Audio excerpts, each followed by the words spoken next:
Okay, well, good afternoon. Welcome to our annual State of the State Address. For those of you who don't know me, my name is Serena Josell.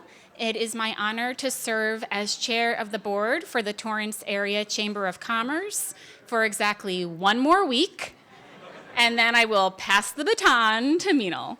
But I have today, so I will be getting to share the podium today with our 3 state legislators as they share updates with us on the important work that they're doing on our behalf in Sacramento, representing the city of Torrance and our local businesses. I want to start by sharing my appreciation for Sunny Butler and everyone at Sunrider International for hosting us today. So lovely to be here, so appreciate your generosity in having us for this great event, and for all that you've done to support the business community locally. I'd now like to ask Reggie Cheney, a member of our board of directors and also manager of IBO Services and Distribution Center at Sunrider, to come on up and say a few words.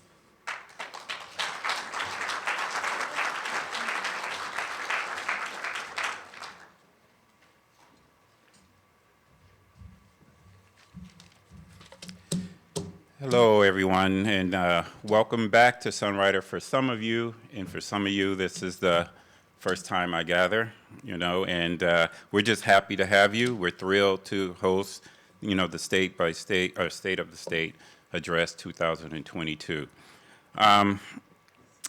For those of you wondering, what is Sunrider? Well, we're an herbal foods company. We were founded in 1982. 1982. So for those of you who are, quick with math, we're celebrating our 40th year anniversary.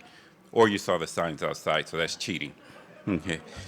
Our founders, Dr. Tae-Fu Chin and Oi Lin Chin, had a passion to help people, to provide proven herbs and products that would help achieve optimal health and wellness in the business, that would provide freedom and happier, balanced lives for people.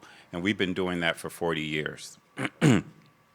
And before, I'm seated, I just want to let you guys know that we have a art museum here across the hall that some of you may have visited before. And if you haven't, it's well worth your time. And please try to, drop by and tour our facility our art museum before you leave. All right, thank you.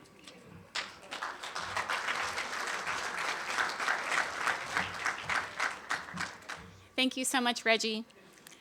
Today's event would not be possible without the support of our sponsors. Our presenting sponsors for today's event are American Honda Motor Company, California Water Service Company, Southern California Edison, Kaiser Permanente, Northrop Grumman Corporation. Distinguished sponsors are Malaga Bank, Fast Signs of Torrance, and the South Bay Association of Realtors. Supporting sponsors are Providence Little Company of Mary Medical Center, Torrance Refining Company, El Camino College, Cal State Dominguez Hills, Ganal Lumber, Dignity Health Sports Park, Torrance Memorial Medical Center, and the Southern California Gas Company. Let's give a hand to these organizations for their support of the Chamber.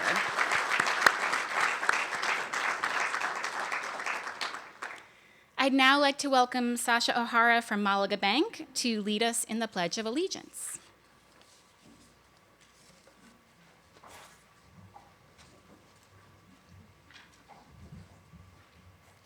Good afternoon. Please place your right hand over your heart and join me in the Pledge of Allegiance.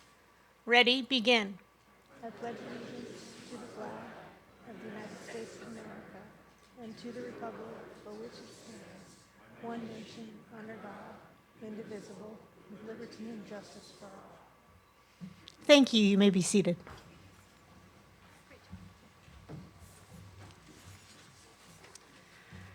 Thank you so much, Sasha. Now we'd like to acknowledge the distinguished guests that we have in attendance. Please hold your applause until the end.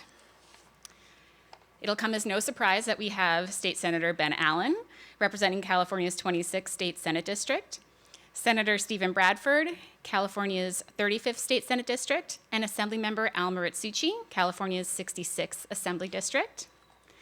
Joining us from the city of Torrance, Councilmember Heidi Ashcraft and her husband, Police Chaplain Dan Ashcraft, Councilmember George Chen, Councilmember Sharon Kalani, Councilmember Aurelio Matucci, and City Manager Aram Chaparian. From the Torrance Unified School District, Board of Education members James Hahn and Betty Liu, former Board of Education members Martha Deutsch and Terry Roggins. From the Water Replenishment District, Board member Rob Catherman. From the Office of U.S. Senator Dianne Feinstein, Jeanette Christian. From the Office of Senator Steven Bradford, Jasmine Guerrero.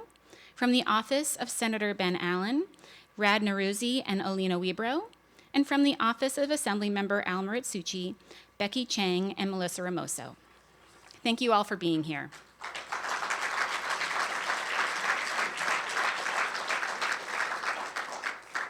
I'd now like to invite Kirk Rosberg from Torrance Bakery to the stage for a special presentation.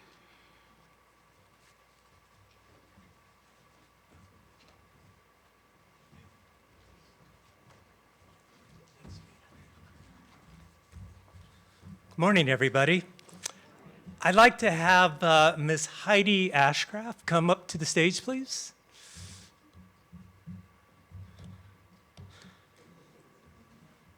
She doesn't know she's being called up to the stage. Principal's office, here we go, come on.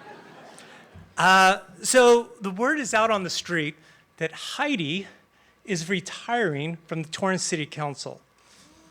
Is that even allowed?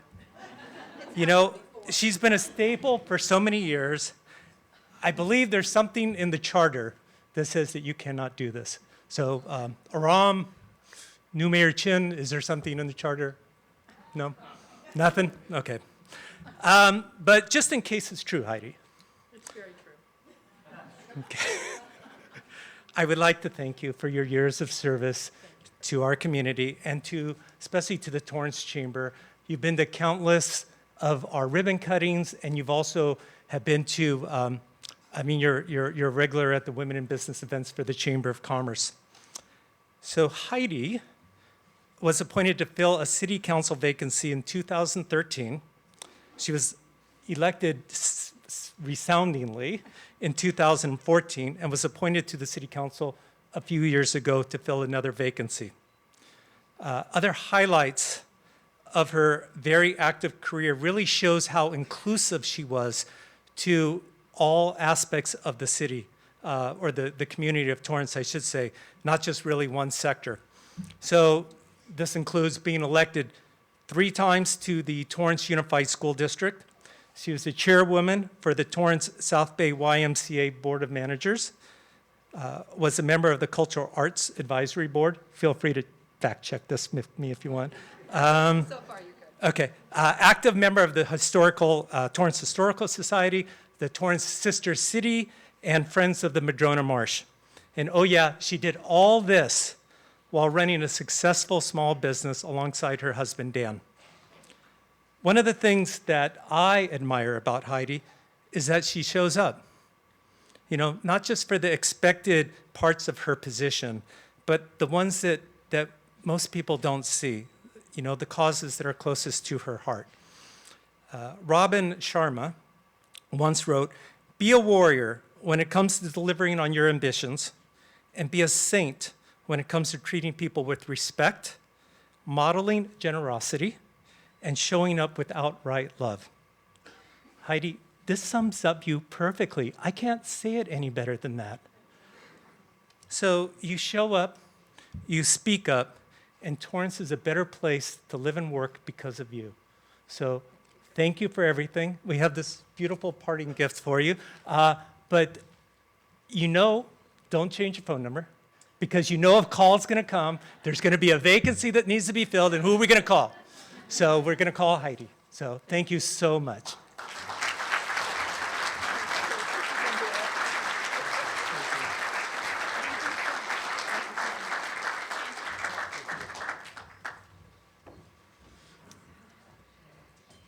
At this time, I'd like to invite Eric Wally, Assistant Vice President, Division Lead Regional Planning from American Honda Motor Company, to the stage to introduce our first speaker, State Senator Steven Bradford from the 35th District.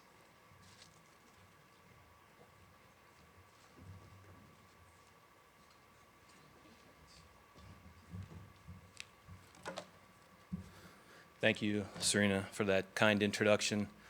Always a tough spot to follow Kirk in any presentation. I've only been in Torrance for a short time. My time in Honda has been mostly in Ohio. But I can already tell if you're following Kirk, that's going to be a tough gig. So, but anyway, and congrats to Heidi. It sounds like that was an incredible career. But I'm here to talk to you about Senator Bradford, and I'm really excited and happy to do that. So on behalf of the 1,600 associates working at Honda's corporate headquarters here in Torrance, it's my pleasure to introduce California State Senator Steven Bradford to you. Senator Bradford has spent over 2 decades in public life, in public service, first as a Gardena City Council member, then as a state assembly member, and now as a state senator. Senator Bradford was elected to the state assembly in 2009, re-elected in 2010, re-elected again in 2012. While serving in the assembly, he became chair of the Assembly Committee on Utilities and Commerce, which has jurisdiction over a wide range of complex policy issues. After being elected to the Senate, Senator Bradford quickly earned leadership positions in that body as well. He was appointed chair of the Public Safety Committee and was elected by his peers to become chair of the California Legislative Black Caucus. Senate leadership also appointed Senator Bradford as a member to California's task force to study and develop reparations proposals for African Americans. A few of the senator's many legislative accomplishments include the following: helping to assist with the state's economic recovery from the COVID-19 pandemic by providing eviction relief and foreclosure protection, creating a new $100 million small business hiring tax credit program, creating important consumer protections for members of police, peace officer, and firefighter benefit associations, expanding the Supplier Diversity Survey and Governing Board Survey to more companies and requiring stronger diversity goals, and creating the first statewide process in the state to decertify police officers whose abuse and public trust and commit serious acts of misconduct. Senator Bradford has also been a leader on making sure California's electricity grid is ready for vehicle electrification. That's an issue that's of great importance to Honda, and we appreciate that very much. We certainly appreciate his work on this issue as our industry goes through this major transformation. The City of Torrance and the State of California can be proud of the hard work and leadership that Senator Bradford has provided throughout his long and distinguished career in public service. We at Honda, we consider ourselves lucky to call him our senator and a friend. Senator Bradford, please.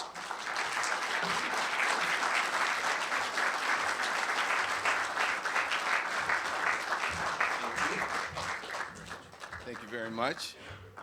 And I hate to disappoint those who thought I was Ben Allen, but I'm not. But it's truly an honor to be here, and I thank the Chamber for this invitation and the great work that Donna has done over the years as your president and for her tremendous leadership. And I'm honored to join my colleagues in the legislature to be here and to provide a brief legislative update, and I appreciate the introduction. But one bill that was not mentioned that, does anyone here have kids who play sports? Anybody? College sports?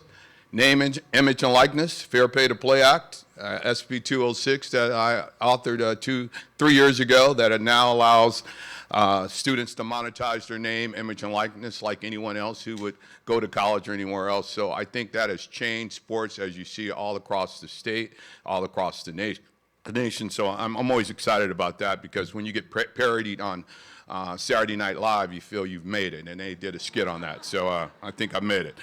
But also, I commend the Chamber for over 109 years of advocacy on behalf of small and large businesses.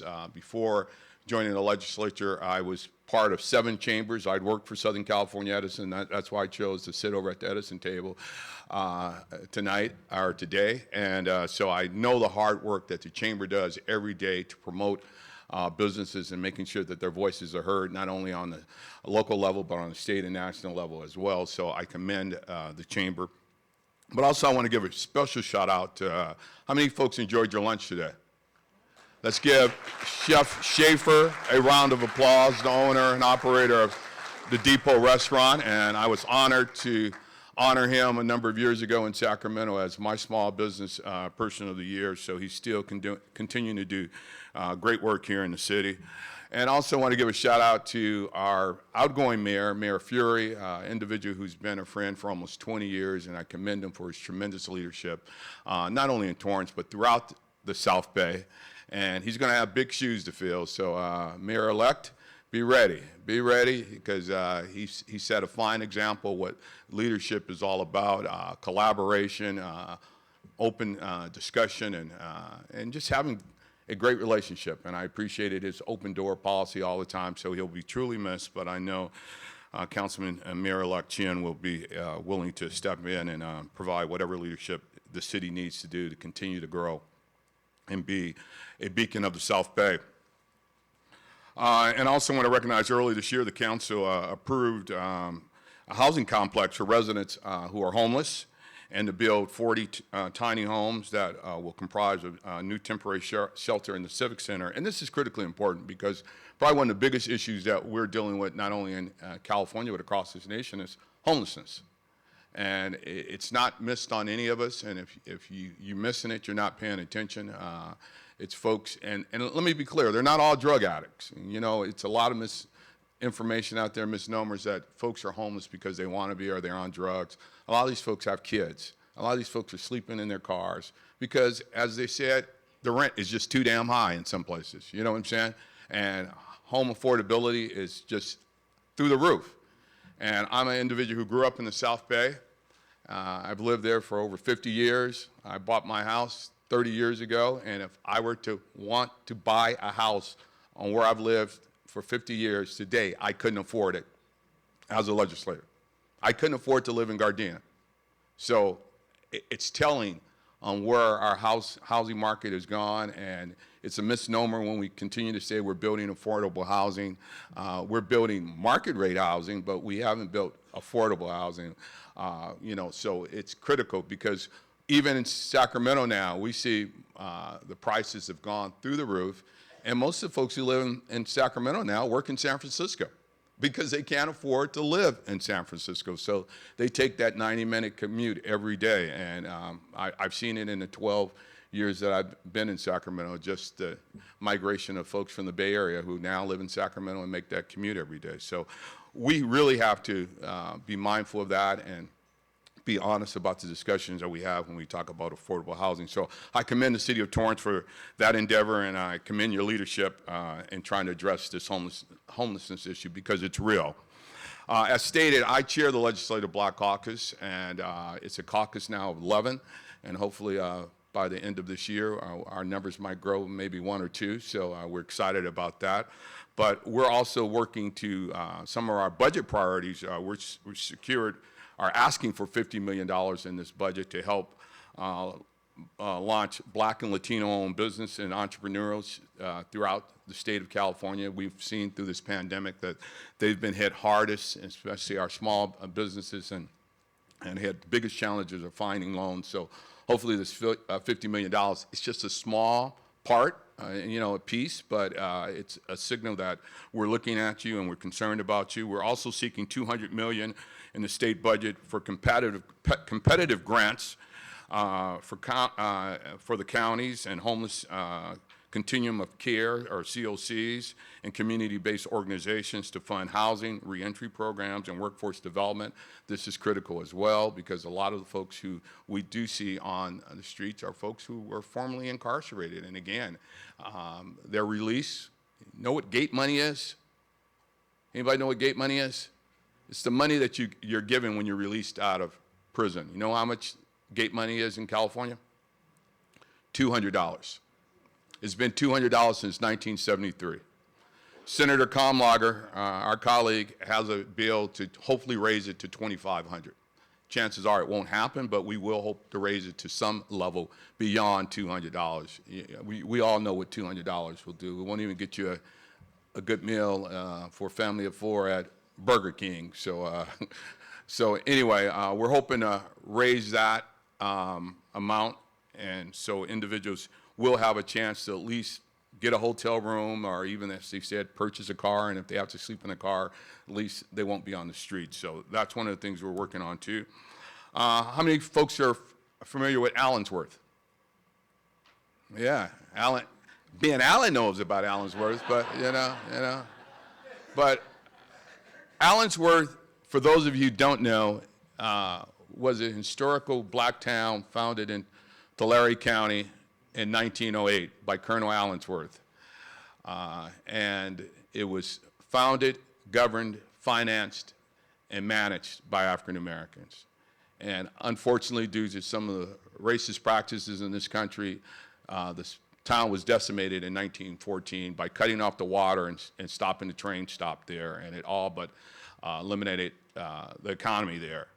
We're seeking $50 million. It's a state park. It's been a state park now for over 30 years, but it's nothing to be proud of. So we're seeking $50 million to hopefully bring that park up to standards so you and your families can visit and bring your mobile homes and your trailers and visit that, just like you visit Yosemite and anywhere else here in the state of California. So we would hope that you know about Allensworth, just like you all know about Bruce's Beach now, another piece of legislation I did last year to return that property to the Bruce's heirs. Again, a property that was stolen from families in 1914 or 1924 after all was said and done. So it's just revisiting some of the trauma. And as you stated, I sit on the reparations task force, so we're challenged right now to put meat on the bones. The first part of that report was released last week. So if you're looking for something to read, it's over 500 pages. If you can't sleep at night, it's a great read. But it's first talks about the traumas and identify all the horrific events of slavery and the remnants that still exist here in this country. So we're working on that, and we encourage you when we have our task force meetings. We just had our first one in person last month in San Francisco, but they are broadcast via Zoom or whatever network they're using. Listen to it. We have oral communication, community comments. We welcome your comments because we want to make sure everybody's voice is heard, and a lot of folks are saying, oh, well, that was so long ago, we shouldn't have to make amends, but we do. And I'm a firm believer if you can inherit generational wealth in this country, you can inherit generational debt. And America owes a debt to those African Americans who spent over almost 300 years in bondage and slavery here in this country, making America great. It is the #1 country because of that work of those indentured individuals who were snatched from their motherland and forced to labor and toil in the fields for hundreds of years so we could be the leading economy in the world. So we're still working on that, and I know it's a touchy subject for some folks, but I'm going to stay true to what I believe and make sure that we do what's right by those descendants, and hopefully we'll have some legislation that all our colleagues can support to move that forward. I also want to talk about some other budget requests I'm asking for. We're going to seek money for individuals, young kids who want to play music. We have an inner city youth orchestra that's based in Inglewood. We're seeking money to make sure that, you know, the arts are promoted. We know sometimes that is the connective tissue to keep kids in school by having art, having science, having technology now. Who would have thought you can get a degree in gaming now, you know? But you can, and that's going to keep a lot of kids in school, you know, because, you know, kids love playing, you know, all these games. I don't understand any of them, but they love playing them. So, but we also know that art is a tremendous path to not only continuing your education, but in order to play music, you got to understand math. You know, if you know, really, it's a lot of math involved in music, so it broadens a kid's horizon and vision. And last week ago today, we celebrated the 75th anniversary at El Camino College, and it was highlighted by an amazing musical program by students and former attendees of El Camino College. David Benoit, just to name a distinguished alumnus that went there, but I think it's important that we promote the arts, so I'm excited, and hopefully we can get this money. We also are going to, again, promote entrepreneurship and small business creation to help underserved businesses, again, that were impacted during the pandemic. And fund infrastructure development. That's critically important in making sure our roads and our highways, yes, we passed a gas tax in 2017, but we still need more infrastructure. We still need our streets to be improved, our bridges. I'm seeking $40 million for the Artesia overpass on the 91 freeway, because if you get off on Alameda, you can't get back on the freeway there because the bridge is closed. So we're seeking money for that. And I'll just quickly go over some of the legislative bills. I introduced 20 measures. Was it last week or the week before last? We were at House of Origin deadline. So House of Origin deadline is when your bill has to leave your house, be it from the Assembly or the Senate. And I started with 20, 15 are still alive, but you know, that's the cost of, you know, trying to do a whole lot. But we're excited about the 15, and I'll quickly go over a few of them. Not all 15, but a few that I think are important that needs to be recognized. SB 1293, it provides a tax credit for equity applicants in the cannabis space. Regardless of where you feel about cannabis, it's legal in California since 2016. And it's important that we make sure it works for everyone. And if we are always hearing about the legal market, well, the reason why the legal market is flourishing right now more so than it was before it was legal is because of the high taxation on cannabis right now. If you go into an established dispensary, the product is almost 50% higher than if you were buying it from one of those illegal storefronts that exist, because they don't have all the testing and regulations that you have to go by. And so we're hoping to have a reduced excise tax from 15% down to 5% temporarily to hopefully generate more revenue, more customers coming in and supporting the legal market, and hopefully combat the legal market that has truly flourished over the last 4 or 5 years.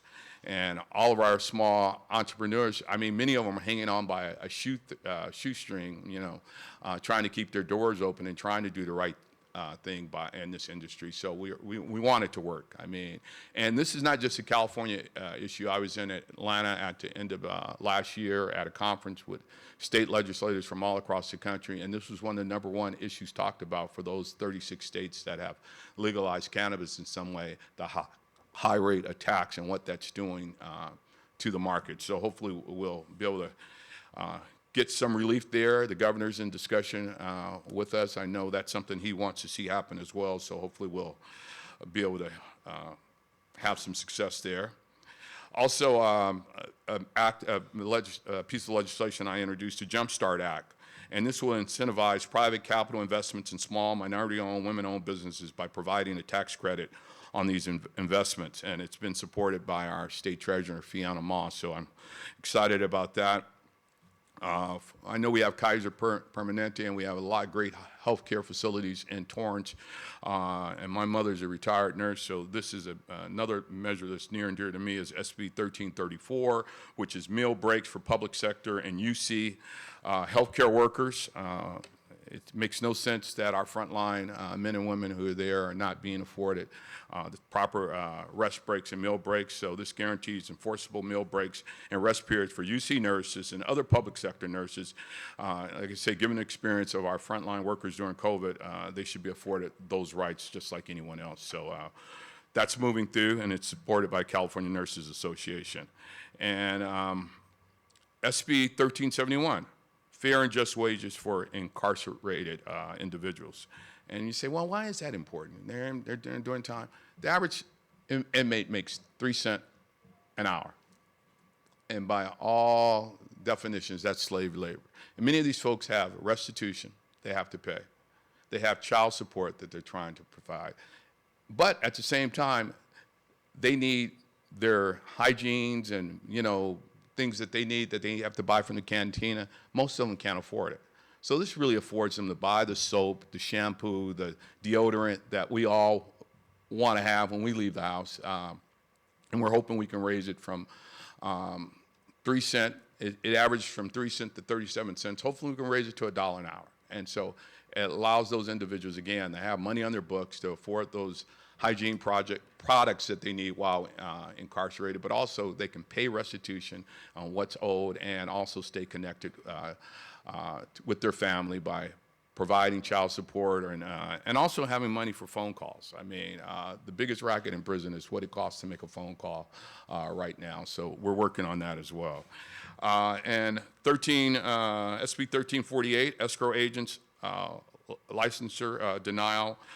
This will remove offenses involving controlled substances. Right now, if you've been convicted or charged with or cited with a controlled substance, even if it's just possession of it, it can prevent you from getting an escrow license. And we're seeing that's too petty. If you've committed a real serious crime, yes, let's look at fraud, embezzlement, yes, you shouldn't have an escrow license. But simply for having a controlled substance right now requires automatic denial. So we're trying to remove that from the statute. And another measure I introduced is 1317, pawnbrokers' consumer privacy. Right now, this bill is aimed at protecting pawnbroker customers from identity theft and protect these customers from potential profiling by law enforcement and third-party vendors that have access to customer identifying information. The pawnbroker still is able to take that information, but it doesn't have to be easily accessed on a website where you can have identity fraud and all those things that can happen. So hopefully that's moving along as well. And SB 1021, DUI diversion for misdemeanors. This bill would afford a first-time offender, not a second or third-time offender, but a first-time offender, the option, giving the court the option to install a DUI diversion, and if you successfully complete the program, you won't get a strike against your driving records, which keeps your insurance down. And I think it will help promote and reduce recidivism and making sure that individuals don't reoffend. So I think it's a good measure that we're working on, and it's still moving. It's supported by Mothers Against Drunk Driving. So, but we're having our challenges with some folks who think, oh, we shouldn't have that option provided to folks. And I think we should provide as many options for people to change their life around and not burden them with needless convictions. But if, like I say, if you're a serial drunk driver, yeah, take your license away and lock you up. But for first-time offenders, let's give them a chance to prove themselves that they can change their life by installing this ignition device. So that's just quickly some of the things that we're doing. It's a lot of work that we're having here in the California legislature. I'm excited about working with my colleagues, both Senator Allen and Al Muratsuchi. So thank you for this opportunity. Have a great day. Oh.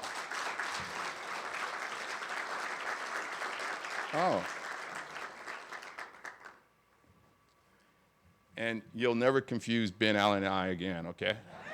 Buy shoes. Buy shoes. Good afternoon, everyone. My name is Derrick Mills. I'm the Director of Government and Community Relations at California State University, Dominguez Hills. And I'm happy to be here on this great occasion. And also, I want to say this is one of our biggest champions at the university. He ushered in over $61 million to the university. He recently spoke to the students at the university. They had what they call college signing day. Typically, that's for athletes. He mentioned about athletes, UCLA or USC, and they pick up a hat and put it on their head. Well, this is for those young people who are going to a college signing day. And they chose all their colleges. And during that time, the senator spoke about his track. And he told them about how he wanted to go one direction, but it didn't work out, and got mentored by Lieutenant Governor, Congressman, State Assembly Member Merv Diamond, his mentor, and pointed him in this direction and showed them how success can happen no matter which road you take, as long as you stick at it and go forward toward it. And I think he changed a lot of those folks with their hat, whatever they were choosing, to Cal State Dominguez Hills, because he's an alum. And he changed a lot of folks that day. So, on behalf of the Torrance area Chamber of Commerce, it's my pleasure to present to you this token of their appreciation to you, Senator. Thank you. And he's also my senator. And your fraternity brother. And my frat brothers, Phi Beta Sigma. Ahua.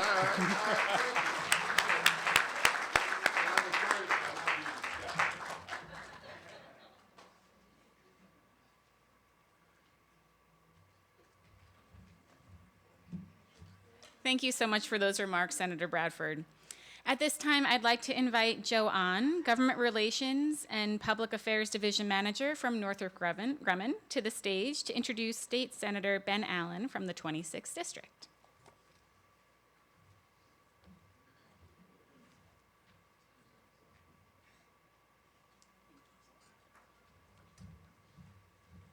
Good afternoon. Thanks, Serena, for the introduction and your leadership role as the board chair. I also like to introduce my friend and colleague, our South Bay Region Manager, Matt Garth, who's with us today. He's the reason I am here. On behalf of the 13,000 people in the South Bay, I have the distinct pleasure of introducing California State Senator Ben Allen. Senator Ben Allen was first elected in 2014 to represent the 26th Senate District. He serves as chair of the Senate Environmental Quality Committee and the Legislature's Joint Committee on the Arts. He is a member of the Senate Committees on Natural Resources and Water, Government Organizations, and Transportation. He is chair of the Select Committee on Aerospace and Defense, the Legislative Jewish Caucus, and co-chair of the Environmental Caucus. Ben has authored several measures that have become law, including the groundbreaking bill to boost vaccination rates among school children, and a bill to assist cities with financing transportation and affordable housing development. He authored laws that protect veterans from pension scans, improve diagnosis, treatment, and care for persons with Alzheimer's disease, and strengthen regulations of underground gas wells. Ben co-authored Senate's historic climate change legislation, which requires 50% of the state's energy to come from renewable sources and doubles energy efficiency in buildings by 2030. He authored bills to expand the state's effort to combat climate change even further, including establishing the first standards to increase the use of renewable gas and reducing toxic motor oil waste. Ben has a Bachelor of Arts degree from Harvard University, where he graduated magna cum laude in history, a master's degree in Latin American studies from Cambridge, and a Juris Doctorate from UC Berkeley. Prior to his election to the Senate, he was a lecturer at UCLA Law School, where he taught education law and policy. He and his wife, an attorney, have one child. Please give a warm Torrance Chamber welcome to our State Senator Ben Allen.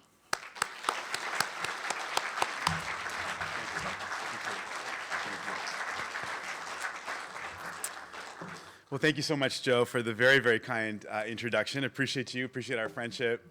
Let me start by, of course, saying how pleased I am to have been confused with Steve Bradford. We all the senators look the same, as y'all know. I'm particularly proud because Steve is by far the best dressed member of the state Senate, and I'm pretty schlumpy in general, and he's always teasing me about the fact that my shoes are never quite shined. So anyway, it's a real honor. It's a real honor to be confused with Senator Bradford, who's a good friend and partner as we stand up for Torrance and the issues that affect folks in the South Bay in the state legislature. And of course, I also want to recognize my good friend and colleague who represents you so well in the state assembly, Al Muratsuchi, who you're going to hear from a little bit later. So anyway, thank you to the Chamber. Thank you, Serena, for this wonderful event. Thank you to Sunrider, a company that I've known and loved for a very long time.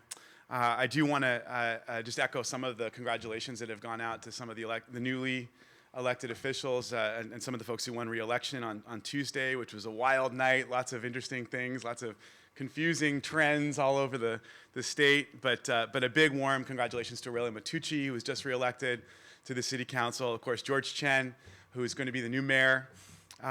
Folks may know that the guy who runs my whole LA operation, Sam Liu, who we all know and love. Sam's family has been going to the Bread of Life Church over on Lomita Boulevard here in Torrance with George and his family for many, many years. And when George, I talked to Sam quite a bit about George and what is it that makes him special? And obviously he's a grandfather. He's spent a whole career in aerospace at Raytheon and is really interested and excited to get more companies setting up shop here in Torrance, continuing to have a really strong pro-business environment here in Torrance.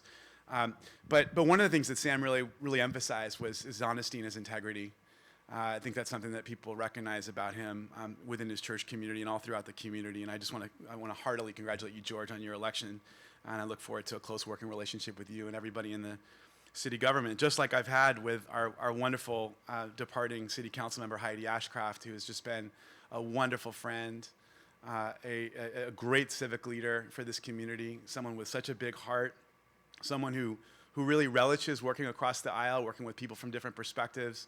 She's also a leader in her own faith community, in the LDS community, and she's given, she's helped to introduce me to a lot of folks in the LDS community, and has been a leader in interfaith dialogue and efforts. And I just want to thank you, Heidi, for your friendship, for being someone I can speak to on various issues through the years. We know you're not going anywhere, and I wouldn't be surprised if you end up running for the city council 2 more years. But seriously, you've been a wonderful, wonderful leader for this community and a good friend to me, and I just want to thank you. And I'd love everyone to just give Heidi Ashcraft one more round of applause.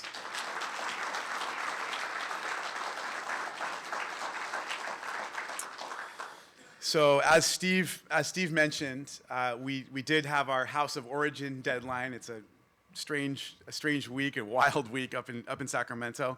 There was a lot of drama on our side. There was a lot of drama on the Assembly side as they were struggling over a succession plan. And maybe Al can give us some insights into the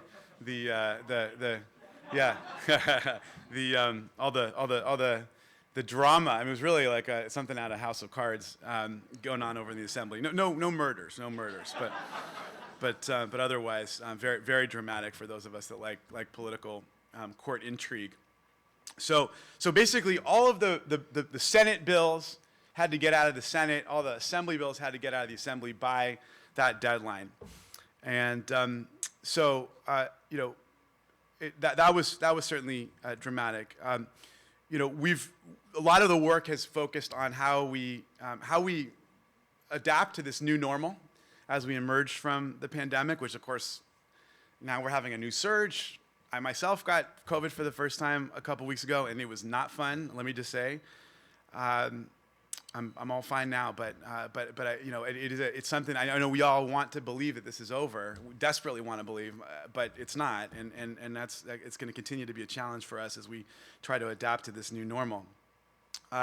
So part of the challenge has been, how do we address the economic impacts of the pandemic? How do we provide more support to small businesses? And that's certainly something we've been working on together with the Chamber to get monies out and various supports out for small business. Access to healthcare continues to be a challenge. Support for students continues to be a challenge. Increasing access to affordable housing, given the skyrocketing costs and all the changing demographic moves around the state. Keeping our environment healthy for generations to come, ensuring the safety of members of our communities. And there's so many issues that are on the plate right now. And Steve mentioned a number of the bills that he's working on. I just want to highlight a couple that I'm working on with some folks from around here. Just 2 days ago, my bill SB 1444, which establishes the South Bay Regional Housing Trust. It passed out of the Assembly Local Government Committee with unanimous support, and I'm very happy to have the support of the city of Torrance on this bill. It basically would allow Torrance and other South Bay cities to pool funding and resources to plan and construct homes for unhoused and low-income families and individuals in our community. And I think it will both provide new housing opportunities, address some of the homeless challenges that Steve was talking about, while also making it a little easier for the cities to meet some of the very aggressive housing goals that are being pushed down upon them from the state. And so I'm just really, really grateful to the partnership that I've been able to build with some of our South Bay elected officials from all over the region as we get this going. But I really do think it's going to help to provide an important tool to allow the region to address some of the growing housing challenges that we have. I also have got a bill, SB 1258, which is going to help commercial and industry and fleets in the South Bay. It's basically updating the Clean Transportation Program to include zero-emission autonomous vehicles, infrastructure, and refueling projects for light-duty vehicles to allow those technologies consideration for grant funding from the California Energy Commission and Clean Transportation Program. It's going to lead to cleaner and more efficient commercial transportation opportunities for our communities, and there's some businesses that are based here in Torrance that are going to be able to take advantage of that. On the kind of the local environmental side, we're working on SB 1122, which basically expands the San Gabriel and Lower Los Angeles Rivers and Mountains Conservancy to include this area. So it would include the Dominguez Channel watershed, the coastal watersheds of Manhattan Beach, to the PV Peninsula, and Catalina Island. This is really important because a lot of money is now being funneled from the state through conservancies for land preservation and various environmental projects. And so it's important for communities like ours here in Torrance to be part of a conservancy so they can receive that funding. And that can go toward land preservation, conservation, watershed replenishment, various environmental projects that will help the city and help the region here locally. So to basically Torrance, much of this area is not part of a conservancy now. This will make it part of a conservancy. I'm really hopeful that the strong support that we've received for the bill will get it to the governor's desk and see some of those protections and funding opportunities codified into law. Steve mentioned that we also are in the middle of passing a state budget. June 15th is our constitutional deadline. The voters made a very wise decision to say that legislators won't get paid and if they don't pass the budget on time. It's a very smart thing to do because provides some real motivation. And also, of course, now it's a majority vote, so it's easier. It's less of the chaos that we used to have with regards to the budget. And it's become. And by the way, what was interesting is you'd think that a 2/3 vote would have led to more efficiency. It actually led to more bloat because in order to get those couple extra votes to get yourself to 2/3, people basically had to get paid off to vote for vote for a budget they didn't want to vote for. And so it ended up leading to all sorts of little pet projects being funded that probably shouldn't have been, and et cetera. So, for many, many reasons, I'm so grateful to serve in a legislature that doesn't have to deal with all the madness that used to exist with all those budget challenges. Some of you served on the school board and know how much that impacts our school funding. So a couple things to mention. First of all, incredibly robust budget this year, right? Now, who would have thought that we would shut down the economy and we'd have record high surplus? Part of that, of course, has to do with the incredible performance of the stock market last year. We are so dependent on the stock market, basically, when it comes to our state budget. And so the gains of the previous year have made for a very flush budget this year. Now, of course, we've all seen the market take quite a tumble this year. And so one of the many, many reasons why we've got to focus, we got to be careful as we make these decisions moving forward, building up our reserves, focusing on one-time infrastructural funding that will really create more bang for a buck, that will help to pay for dividends, as opposed to creating new ongoing funding programs that will provide all sorts of new burdens on the budget out into the future. So that's one of the many challenges. As you might expect, there's a lot. Everybody and their mother is now showing up at the state legislature asking for various things to be funded, expanding programs, pay for this, pay for that. And they're all great, wonderful, worthy programs. There's no question we've been investing in so many things for so long.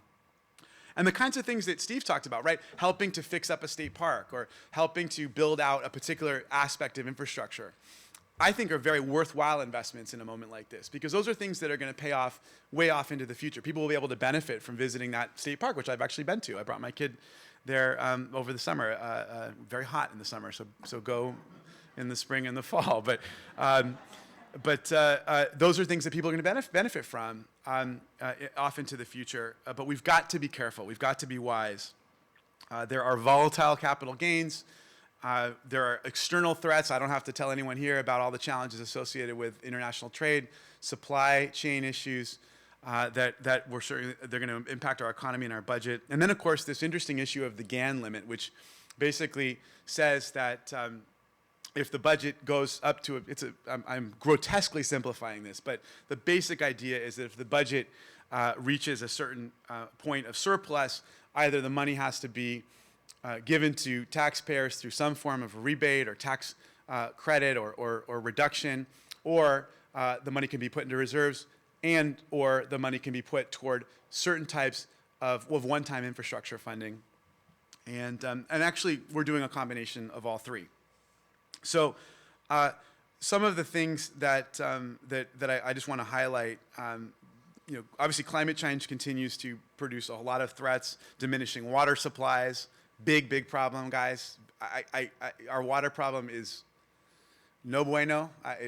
We've got a very serious issue on our hands. The snowpack that we rely on in the mountains up in the Sierras is certainly diminished, And I've got areas in my new district. My districts, we've had some redistricting. I'm now gaining much of the Santa Monica Mountains, including Calabasas. They basically don't have a functioning aquifer. They entirely rely on the State Water Project to provide their water, and the State Water Project doesn't have any water. And it's down at like 5 or 10% of its usual levels. And so we're just seeing problems across the board in terms of water. We're going to have to invest a lot in water infrastructure, and we're going to have to start to think about new ways for us to handle our water needs off into the future and reduce our use.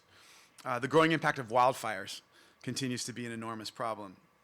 So now the governor and the legislature are looking to invest record levels in mitigating those sorts of climate-related damage.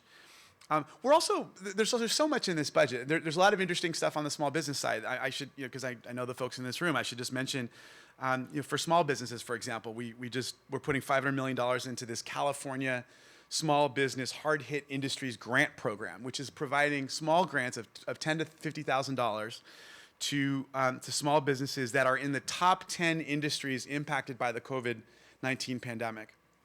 And so I'd love to, one of the many things that Al and Steve and I love to do is work with the chamber to ensure that your chamber knows about some of these grant programs, and that information can get passed on to your membership, so that if there are any of the small businesses that might be represented here or other members of the chamber that might be able to take advantage of something like this, let's get that information to you. Let's make sure you get the money. I certainly want to make sure that everyone in our community who is eligible has this on their radar screen and is doing what they need to do to get the support that they need.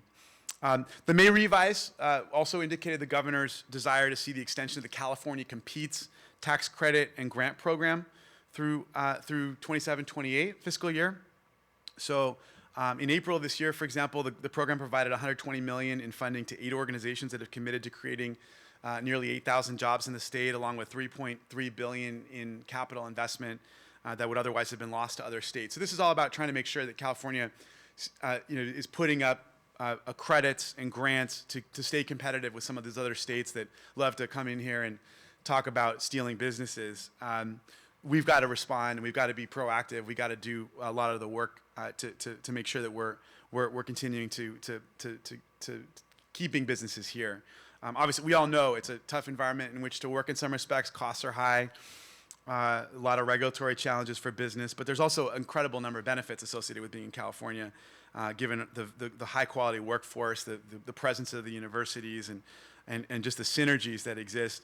I mean, one of the things we're talking about in this budget, for example, just this year is a major investment in a huge immunology center at UCLA that's going to make a big difference and put Los Angeles at the front and center of the global battle against certain immunological diseases. And there's going to be so much concomitant benefit associated for biotech here in LA. And I'm just so excited to see LA stepping up to join its rightful place with the Bay Area and San Diego and Boston as a global leader on biotech, and I know that's going to impact the South Bay in all sorts of positive ways. And let's talk about how we can keep that momentum going and take advantage of what that's going to mean for our region.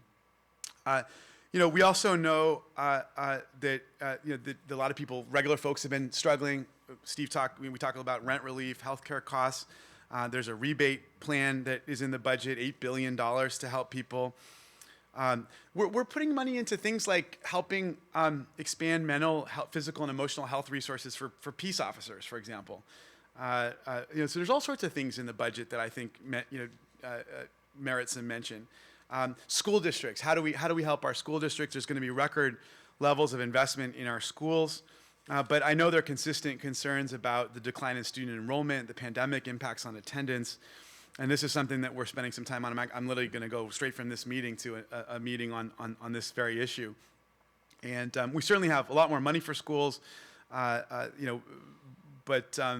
know that schools have more challenges than ever before. And one of the challenges is how do we, the old system used to base everything on the number of kids that would show up at school every day. And now that there have been so many changes to school trends, how do we retweak the formula to make sure that our school districts have the resources that they need to keep the lights on and keep programs strong? So that's a whole nother discussion that is underway. I mentioned before the importance of growing our reserves We're now setting aside $37.5 billion in reserves. That's a record high. I would argue it's not high enough, by the way, given where the market's just gone this year. I think we're going to see some hurt next year. But I will say this is totally unprecedented. There's never been a reserve even close to this size here in our state. And I have to tip my hat to Jerry Brown, who just forced this issue and made sure that we built this reserve up. I think he correctly saw how susceptible our state budget was to the volatility of the market and capital gains, and to have the wisdom to force. It's hard for, just serving in a moment like this. I just see what happens. I mean, when budget times are flush, everybody and their mother wants a piece of the pie, and to not do our work to set aside some money to ensure that there's going to be some money for a rainy day, it would be so foolhardy. And I'm really glad that's now part of the culture in Sacramento. It was not before, and it's a very important advance. And I will say we will be thanking our lucky stars in the future when we don't have to endure the kinds of cuts that I saw when I was serving on the school board. I got elected in 2008, and people may remember that year. The stock market just collapsed in October, and I was elected in November. And the entire time on the board, I was spent trying to figure out how we keep the lights on, keep programs strong, in spite of these budget challenges. So I'm so glad that school districts, given all the challenges they have, are not going to see that kind of slash and burn approach that we saw in the past. So anyway, I just wanted to. I want to just thank you again for hosting this event every year. It's always such a wonderful event, and I'm going to be, my district number is changing. I'm going from 26 to 24, whatever that means. Hopefully it's an auspicious number, and I'm looking forward to getting the opportunity to continue to serve this wonderful community in the state legislature. And I just want to reiterate, our door is wide open. I want to point out Rad and Olina, who are here, and they work really hard. They're tireless public servants themselves. We've got a wonderful office over here on Artesia Boulevard in Redondo Beach that has been working really hard. I mean, helping thousands and thousands of constituents, everything from rent relief issues to small business loans, helping small businesses that have been struggling through the pandemic. So please don't hesitate to call us, reach out to us, work with us to do, as you struggle through state bureaucracy. We are here to help you. We are here to make it a little bit easier. So thank you, everybody. I really appreciate it. Thank you.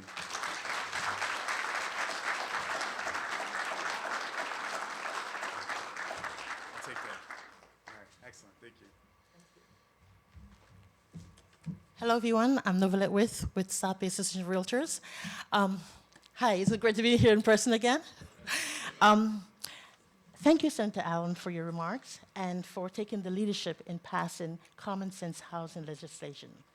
And also thank you very much, you and your staff, for the tremendous amount of work that you do on our behalf. And as a small token from the Torrance Chamber of Commerce. Thank you. I appreciate it. Thank you so much. Really appreciate it. Thank you.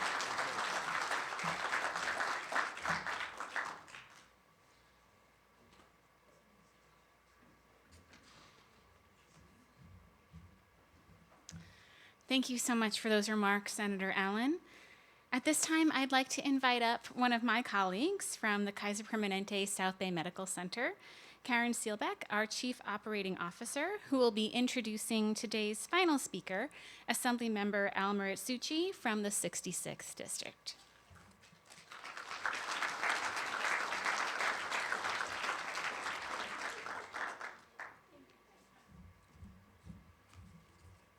Good afternoon. I'm really excited to introduce Assemblyman Al Muratsuchi today. He represents the 66th Assembly District. He's a former prosecutor and deputy attorney general with the California Department of Justice and a former Torrance School Board member. As a father and a husband, Muratsuchi is fighting to keep the South Bay a special place to live and raise a family. His priorities are jobs, education, public safety, the environment, and our veterans. He currently serves as chairman of the Assembly Select Committee on Aerospace and is a former chairman of the Assembly Budget Subcommittee on Education Finance. Muratsuchi has been a leader in the fight to improve support services for homeless and disabled veterans. For his work, Muratsuchi received the California Legislator of the Year Award from AMVETS, a national veterans organization. As a former prosecutor, Muratsuchi has worked with law enforcement to write laws to crack down on sex offenders and other criminals. In 2017, he earned a 100% pro-public safety voting score from the California Police Chiefs Association. Muratsuchi lives in the South Bay with his wife, Dr. Hiroko Higuchi, and their daughter, who attends a local public school. Muratsuchi has lived in the South Bay for over 22 years. He's a graduate of UC Berkeley and the UCLA School of Law. Welcome.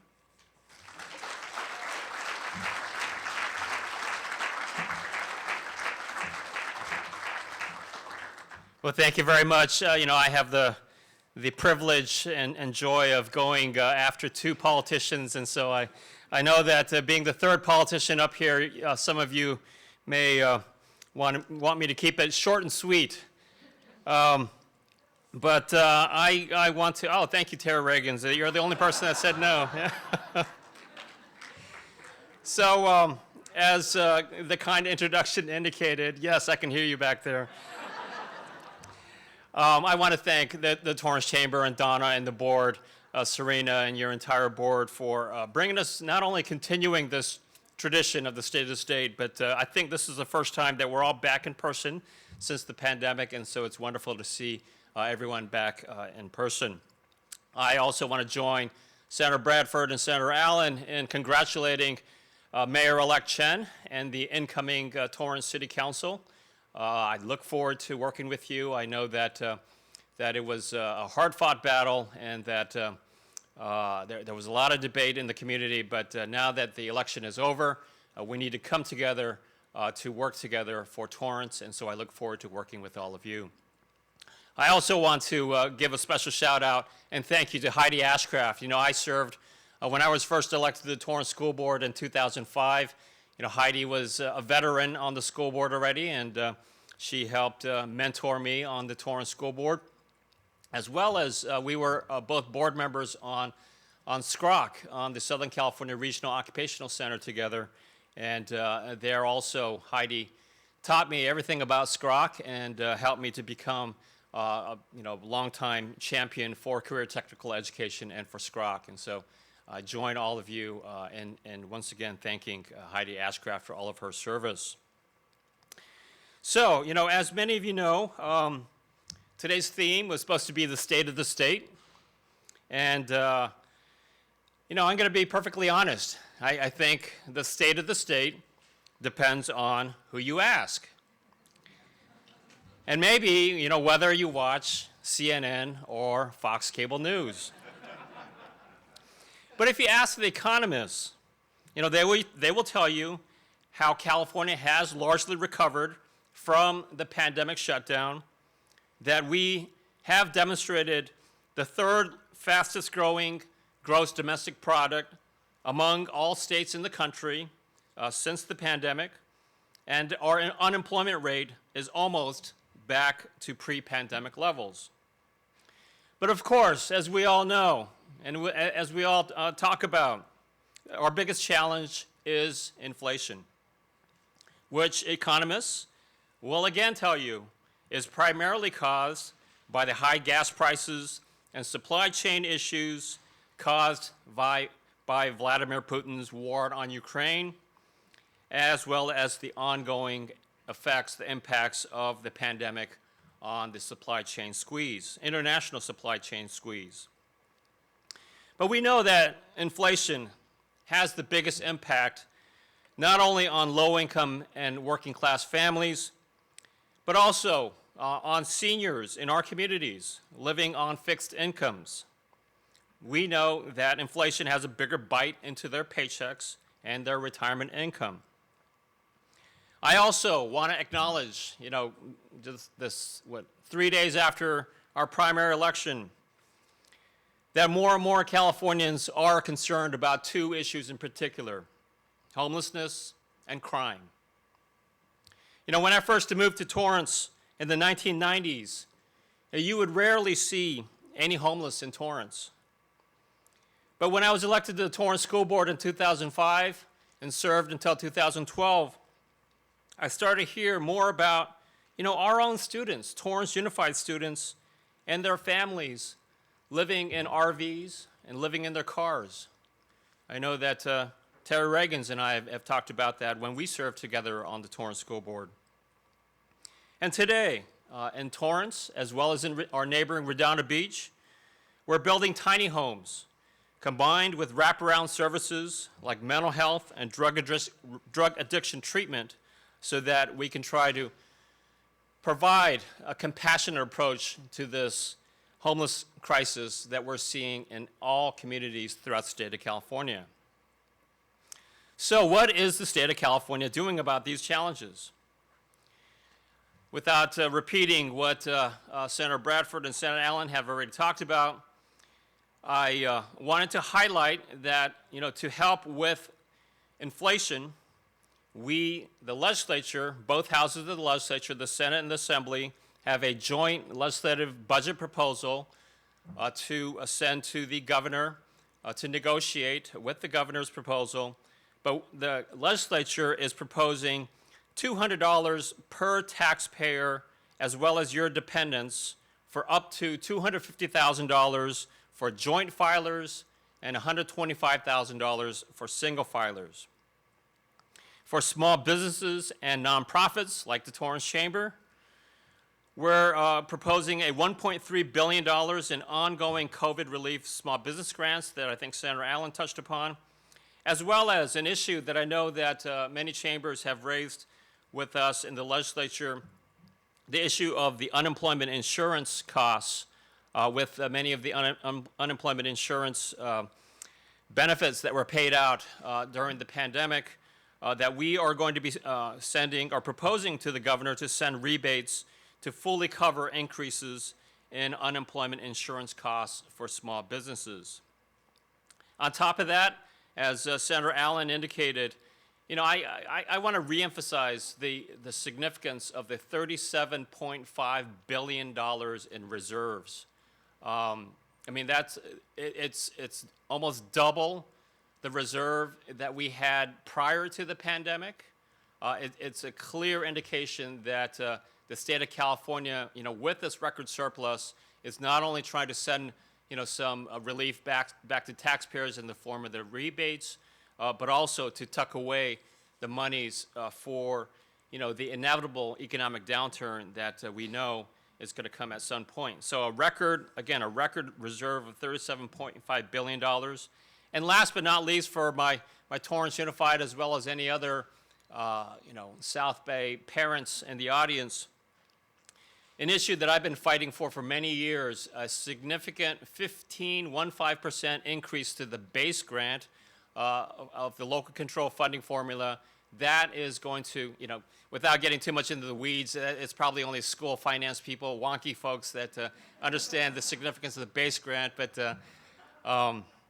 it's going to particularly benefit suburban school districts like our South Bay school districts. And so I want to highlight that also. But of course, I touched upon the two biggest issues on the minds of many of our, constituents: homelessness and crime. Homelessness, we know without repeating some of the prior speakers, we know that this has been an issue, a tough issue that's been decades in the making. The fundamental problem is the lack of affordable housing. We need to build more housing, as the realtors indicated. But one of our challenges here in the South Bay is that most, especially homeowners in the South Bay, don't want to see more housing built. I know that in Sacramento, our South Bay is kind of famous for being the home of the NIMBYs, not in my backyards. And, as a South Bay homeowner, I appreciate that. I appreciate all the concerns about the impact on traffic, the impact on our infrastructure, on our overall quality of life. But somehow we need to balance the need to build more housing with the ability for cities to be able to plan for and maintain local control so that we can build that increased housing in a responsible way in our communities. As a former Torrance Planning Commissioner, I'm a true believer in local control. I opposed SB 9 to allow duplexes to be built in single-family home neighborhoods, but I know we need to build more housing, but in a way that cities can responsibly plan for that development. Crime. We know that there's an ongoing debate over the traditional tough-on-crime approaches versus seeking alternatives to incarceration with more mental health and drug addiction treatment. I'm a former prosecutor, and I'm proud of that. And so I believe that we need to take a balanced approach. We need to hold repeat criminal offenders accountable by locking them up, but we also need to provide more mental health and addiction treatment for minor criminal offenders who need the treatment. I introduced 2 bills this year to amend Proposition 47. One, a bill that I worked on with the California retailers to hold repeat retail theft offenders accountable.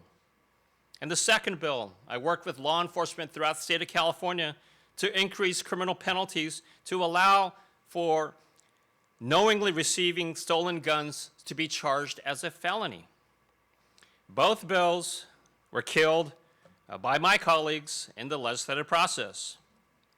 I even had a bill to establish a statewide toll-free hotline run by the Attorney General's office to fight the dramatic increase in hate crimes against Asian Americans, against the Jewish community, and many other communities.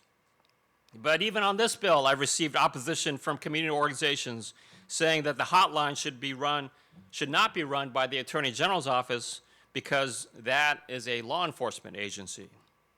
So, again, I'd like to just wrap up my comments by saying, how is our state doing? It depends on who you ask. But as your state representative, I'm going to keep fighting for our South Bay communities. Thank you very much.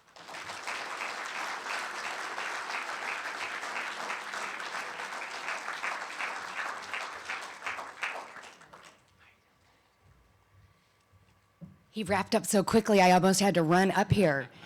My name is Andrea Sala, and I am with El Camino College. I want to thank Assembly Member Muratsuchi for all of his support for education in our South Bay, and specifically at El Camino College for securing $10 million in funding for our new public safety training center that we've been talking about for years. Yeah. Well, then there's that darn thing, COVID, that happened, which kind of put us in the setback. But rumor has it we're going to break ground in the fall. So we're really excited about that. It's a public safety training center for the entire South Bay. It will also be our fire academy for our fire academy recruits at El Camino College. But we've been working with Chief Martin Cerna from the Torrance Fire Department, and it's going to train all the first responders in the South Bay right at El Camino College. So we're very excited, and we thank you for your support of that.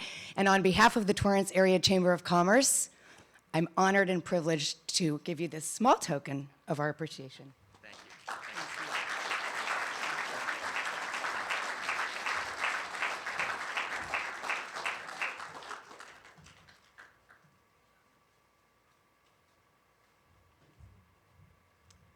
All right, let's give another round of applause to our 3 speakers today, Senator Bradford, Senator Allen, and Assembly Member Muratsuchi for their remarks.